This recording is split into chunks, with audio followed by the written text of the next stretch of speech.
ഒരു കഥ തന്നെ നമ്മൾ പല സിനിമകളിലായിട്ട് പല രീതിയിൽ പറഞ്ഞ് നമ്മൾ കണ്ടിട്ടുണ്ടായിരിക്കാം. എന്നാൽ അങ്ങനെയുള്ളൊരു സിനിമേനെ ഒരു മ്യൂസിക് എലവേഷൻ കൊണ്ട് ഒരു ഒരു തിയേറ്റർ എക്സ്പീരിയൻസ് ഉണ്ടാക്കിയെടുക്കുക, അല്ലെങ്കിൽ ഒരു വാവ് മൊമെൻ്റ് ഉണ്ടാക്കിയെടുക്കുക എന്ന് പറയുന്നത് ചില്ലറ കാര്യമല്ല. ഞാനിന്ന് പറയാൻ പോകുന്നത് വിജയ് ദേവരകൊണ്ട നായകനായിട്ട് തെലുങ്കിൽ നിന്ന് പുറത്തു വന്ന ഏറ്റവും പുതിയ സിനിമയായിട്ടുള്ള കിങ്ഡം എന്ന് പറയുന്ന സിനിമയെ കുറിച്ചാണ്. ഇന്നലെയാണ് ചിത്രം റിലീസായത്. ഞാൻ നൈറ്റ് സെക്കൻഡ് ഷോ 9:30 ഷോ ഒഡീഷയിൽ തെലുങ്ക് സിനിമ തന്നെയാണ് ഞാൻ കണ്ടത്. തെലുങ്ക് വേർഷൻ തന്നെയാണ് ഞാൻ കണ്ടത്. ഇവിടെ മലയാളമില്ല, തമിഴുമില്ല, ഹിന്ദി മാത്രമേ ഉള്ളൂ. ഹിന്ദി ഓഗസ്റ്റ് 1 മാത്രമേ ഉള്ളൂ. സോ പടം കാണണം എന്നുള്ളൊരു മനസ്സിൽ ഉറപ്പിച്ചുകൊണ്ട് പോയതുകൊണ്ട് തന്നെ തെലുങ്കെങ്കിൽ തെലുങ്ക് നമുക്ക് കണ്ടേക്കാമെന്ന് വെച്ച് കയറി കണ്ട് വന്നിരുന്ന് നിങ്ങളോട് റിവ്യൂ പറയുകയാണ്. എൻ്റെ പേര് അഭിജിത്ത് വിശ്വനാഥ്. നമ്മുടെ ചാനൽ ആദ്യമായിട്ടാണ് നിങ്ങൾ കാണുന്നതെങ്കിൽ സബ്സ്ക്രൈബ് ചെയ്യുക, തൊട്ടടുത്തുള്ള ബെല്ലൈക്കൺ കൂടി എനേബിൾ ചെയ്യുക. നമുക്ക് നേരെ വീഡിയോയിലേക്ക് കിടക്കാം. Welcome to Cini Peedika. Kingdom Vijay Deverakonda നായകനായിട്ട് ഗൗതം തിന്നാനൂരി സംവിധാനം ചെയ്ത് ഭാഗ്യശ്രീ ബോസെ, അതുപോലെ തന്നെ വെങ്കിടേഷ് എന്ന് പറയുന്ന നമ്മുടെ മലയാളം നടനായിട്ടുള്ള പുള്ളി, അതുപോലെ തന്നെ ക്യാമറ കൈകാര്യം ചെയ്തിരിക്കുന്നത് ജോമോൻ ടീജോൻ, അതുപോലെ തന്നെ ഗിരീഷ് ഗംഗാധരൻ, പിന്നെ മ്യൂസിക് അനിരുദ്ധ് രവിചന്ദ്രൻ. അങ്ങനെ ഒരു സ്പെഷ്യാലിറ്റിയോടുകൂടി വന്ന കുറേ നാളുകളിലായിട്ട് വിജയ് ദേവരകൊണ്ടയുടെ പടങ്ങളെല്ലാം തിയേറ്ററിൽ ഫ്ലോപ്പാണ്. അപ്പോൾ അതിൽ നിന്നൊരു റിക്കവറി കിട്ടും എന്നുള്ളൊരു പ്രതീക്ഷയിൽ ഒരു കിങ്ഡം പിടിച്ചടക്കാൻ സാധിക്കും, അല്ലെങ്കിൽ ഒരു സ്ഥാനം തനിക്ക് ഉണ്ടാക്കിയെടുക്കാൻ സാധിക്കും എന്നുള്ളൊരു പ്രതീക്ഷയിൽ വന്നൊരു സിനിമയാണ് കിങ്ഡം എന്ന് പറയുന്ന സിനിമ. അപ്പോൾ സിനിമ ഒരു സ്പൈ ആക്ഷൻ ഡ്രാമ വിഭാഗത്തിൽപ്പെടുന്ന ഒരു സിനിമയാണ്. നാഗ വംശിയാണ് ചിത്രം പ്രൊഡ്യൂസ് ചെയ്തിരിക്കുന്നതൊക്കെ. ഇത്രയൊക്കെയാണ് മെയിനായിട്ട് ഇതിൻ്റെ കാര്യങ്ങളൊക്കെ പറയാനുള്ളത്. അതുപോലെ തന്നെ വിജയ് ദേവരകൊണ്ട സൂരി എന്ന് പറയുന്ന ഒരു ക്യാരക്ടറിനെയാണ് കൈകാര്യം ചെയ്തിരിക്കുന്നത്. ബേസിക് സ്റ്റോറി എന്ന് പറഞ്ഞാൽ ചെറുപ്പത്തിൽ കാണാതെ പോകുന്ന തൻ്റെ ചേട്ടൻ ശിവ എന്ന് പറയുന്ന ചേട്ടനെ അന്വേഷിച്ച് നടക്കുന്ന ഒരു പോലീസ് ഓഫീസറായിട്ടുള്ള ഒരു ആളാണ് സൂരി എന്ന് പറയുന്ന വിജയ് ദേവരകൊണ്ടയുടെ ക്യാരക്ടർ. അപ്പോൾ പുള്ളി ചേട്ടനെ എങ്ങനെ കണ്ടുപിടിക്കും എന്നുള്ളൊരു ഓട്ടപ്പാച്ചിലിനിടയിൽ പുള്ളിക്കൊരു സ്പൈ വർക്ക് കിട്ടാനൊരു ഓപ്പർച്യൂണിറ്റി കിട്ടുകയാണ്. അത് അവിടെ ചെന്ന് കഴിയുമ്പോഴാണ് അതിൻ്റെ അങ്ങോട്ട് പോകുന്നതിന് മുമ്പേ തന്നെ പുള്ളിക്ക് ഒരു കാര്യം മനസ്സിലാവും. അത് ഞാൻ ഇപ്പോൾ പറഞ്ഞു കഴിഞ്ഞാൽ ചിലപ്പോൾ അതിൻ്റെ ഒരു ഫീല് പോകുന്നതുകൊണ്ടാണ് അതെന്താണെന്ന് ഞാൻ പറയാത്തത്. സോ അവിടെ ചെല്ലുന്നതും അവിടെ ചെന്നതിന് ശേഷം നടക്കുന്ന വികാസമായ കാര്യങ്ങളൊക്കെയാണ് സിനിമ ചർച്ച ചെയ്യുന്നത്. ഇതിൻ്റെ അകത്ത് നമ്മുടെ ബാബുരാജൊക്കെ ഒരു ചെറിയൊരു റോള് കൈകാര്യം ചെയ്തിട്ടുണ്ട്. തഗ് ലൈഫിൽ നിന്നും വലിയ വ്യത്യാസമില്ല എന്ന് തന്നെ പറയാൻ സാധിക്കും.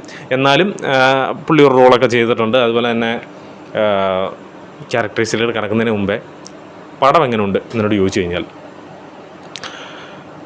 നമ്മൾ ഇത്തരം കഥകൾ സലാറ് പോലുള്ള സിനിമകളിൽ, അതുപോലെ തന്നെ ലാസ്റ്റ് സൂര്യയുടെ ഇറങ്ങിയ റെട്രോ പോലത്തെ സിനിമകളിൽ ഒക്കെ കണ്ടുവന്ന ഒരു ടൈപ്പ് കഥയുണ്ട്.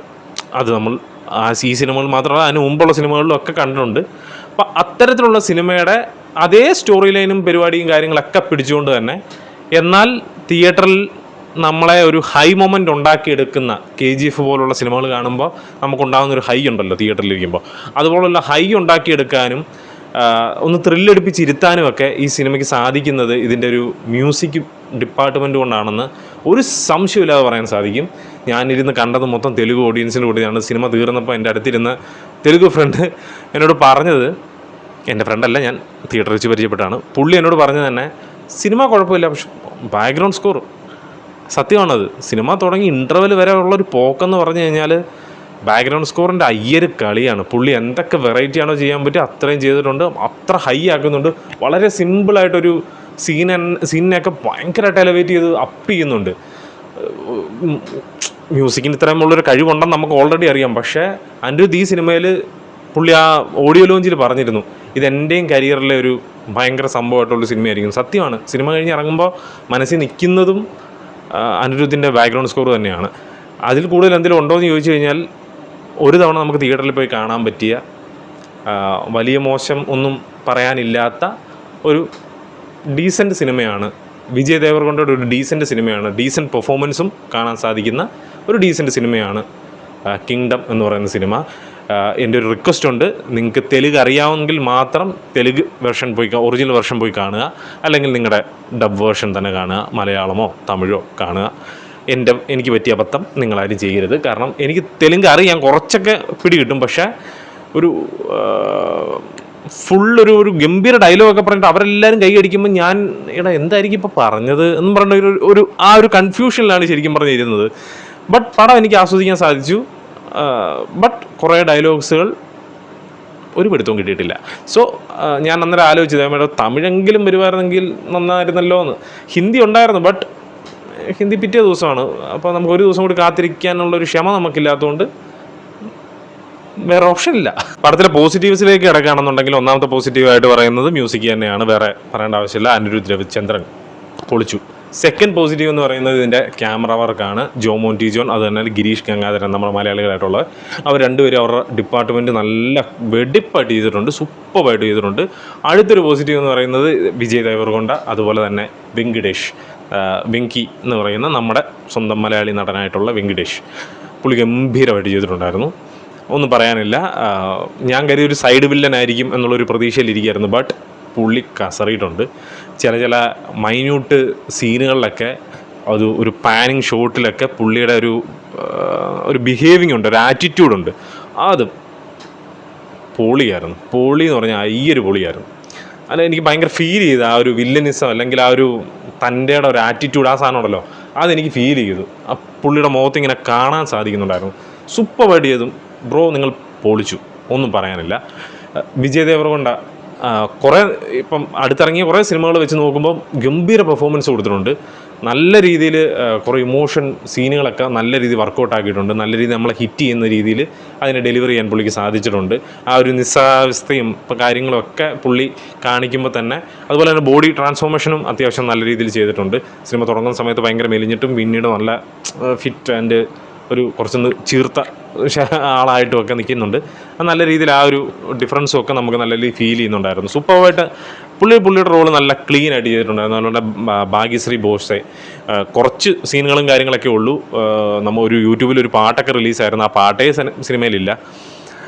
പുള്ളിക്കാരത്തിയെ കാണുമ്പോൾ എനിക്ക് രശ്മിക മന്ദാനയാണ് ഓർമ്മ വരുന്നത്. പക്ഷേ പുള്ളിക്കാരത്തി അത്യാവശ്യം കുഞ്ഞു സീനാണ്, ഒരു വലിയ പ്രാധാന്യമില്ല, നായിക പ്രാധാന്യമൊന്നും ഇല്ലാത്തൊരു സിനിമയാണിത്. സോ പിന്നെ ആരാ അടിപൊളിയായ? ഇനി ഇതിൻ്റെ ഒരു നെഗറ്റീവായിട്ട് പറയുകയാണെന്നുണ്ടെങ്കിൽ നമ്മുടെ പുലിമുരുകൻ്റെ അകത്ത് ഒരു മൂപ്പനായിരുന്നുണ്ടായിരുന്നെങ്കിൽ ഇവിടെ 2-3 മൂപ്പന്മാരൊക്കെ ഉണ്ട്, ഇങ്ങനെ തള്ളിക്കൊണ്ടിരിക്കും. അപ്പോൾ അത് ഒരു അരോചകമെന്ന് പറയാൻ സാധിക്കില്ല, ബട്ട് അതെനിക്കൊരു ഭയങ്കര ഒരു കോമഡി ആയിട്ട് തോന്നി. പല സമയങ്ങളിലായിട്ട് ഇങ്ങനെ തള്ളിക്കൊണ്ടിരിക്കുന്നു. പിന്നീട് ഒരു നെഗറ്റീവായിട്ട് തോന്നിയെന്ന് പറഞ്ഞാൽ, നെഗറ്റീവല്ല, എനിക്കത് ഭയങ്കര ഒരു സിമിലാരിറ്റി തോന്നിയെന്ന് പറഞ്ഞു കഴിഞ്ഞാൽ, നമ്മുടെ റെട്രോയിലുണ്ടായിരുന്ന ഏതാണ്ട് അതിനെ ഓർമ്മിപ്പിക്കുന്ന അതേ സീൻ ഇതിൻ്റെ അകത്തും വന്നു എന്നുള്ളതാണ് ഒരു കോയിൻസിഡൻസ് പോലെ, അല്ലെങ്കിൽ ഒരു സംഭവം പോലെ തോന്നിയത്. ബട്ട് റെട്രോനെക്കാട്ടിലും സൂപ്പറായിട്ട് ഇതിൻ്റെ അകത്ത് ആ ഒരു സീനിനെ എക്സിക്യൂട്ട് ചെയ്ത് വെച്ചിട്ടുണ്ട്. ഇതിലൊരു ഫീല് നമുക്ക് ചെയ്യുന്നുണ്ടായിരുന്നു. ആ ഒരു സീൻ കാണുമ്പോൾ അത് നിങ്ങൾ സിനിമ കാണുവാണെങ്കിൽ നിങ്ങൾക്ക് മനസ്സിലാവും. റെട്രോ കണ്ടിട്ട് നിങ്ങൾക്ക് ഇത് കാണുവാണെന്നുണ്ടെങ്കിൽ മനസ്സിലാവും ഏതാണ് ആ സീൻ എന്നുള്ളത്. എന്തായാലും ഞാൻ പറഞ്ഞത് സ്പോയിലർ ആക്കുന്നില്ല. അപ്പോൾ അങ്ങനെയൊക്കെ കുറച്ച് സീനുകളൊക്കെ എനിക്ക് ഇങ്ങനെയുള്ള കുറച്ച് സിനിമകളുമായിട്ട് സാമ്യം വന്നു. ഇപ്പോൾ ഞാൻ പറയുകയാണെന്നുണ്ടെങ്കിൽ അതിനകത്തൊരു പിള്ളേർ സെറ്റും അവിടുത്തെ ആൾക്കാരൊക്കെ ഒരു കഴുത്തിലിടുന്ന സാധനം കറക്റ്റ് സലാറിൻ്റെ അകത്തെ പോലത്തെ ഒരു അതിനെ ഓർമ്മപ്പെടുത്തുന്ന ഒരു കോസ്റ്റ്യൂമും കാര്യങ്ങളൊക്കെയാണ്.